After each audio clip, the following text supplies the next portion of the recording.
The CSIRO manages the Canberra Deep Space Communication Complex, which is a part of NASA's Deep Space Network. We're one of only 3 stations around the world providing 24-hour coverage for over 30 missions across the solar system. Our tracking station has been with Cassini since she opened her eyes to the universe, and now we're going to be with her until her last breath of data as it plunges into the atmosphere of Saturn, ending its life as a shooting star. Normally Cassini stores and forwards the science it collects, but for this final plunge into Saturn's atmosphere, it's sending back its information in real time to our giant dishes here in Canberra. On the 15th of September, shortly before 10 p.m. Australian Eastern Standard Time, Cassini, travelling at over 111,000 kilometres per hour, will send home her final signals, ending what has been a 20-year odyssey of exploration. When I was about 13, I joined this amateur astronomy group. So it was like a load of amateur astronomers.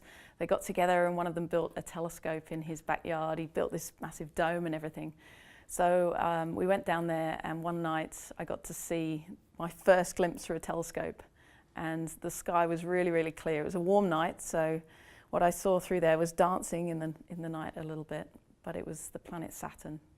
And I can never really forget the first time I saw Saturn, because it was just so exquisite, just like you saw in the books or on TV, but it was just kind of hanging there in the sky, and it looked so delicate.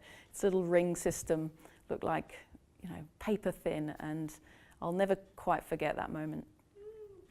I think it's amazing for young people to be able to follow events like the end of Cassini on television, on the live stream, and on social media, because when I was young I had similar events, like a comet when I was 14 hit the surface of Jupiter, and it was incredible. It was all over the news and people were watching, and people could look through telescopes themselves and share the event. So it's kind of a global feeling that this is an event everyone can enjoy, and I think it will inspire kids very much. Yeah. On 15th of September I'll definitely be looking at the Cassini's final countdown as it goes into the atmosphere and goes to its watery grave. It's going to be a sad moment, I think. It's been travelling through the solar system for 20 years or so. I'll be following on social media, watching NASA TV and chatting on social media too. So I think it's going to be a really important event, and I hope people will join in.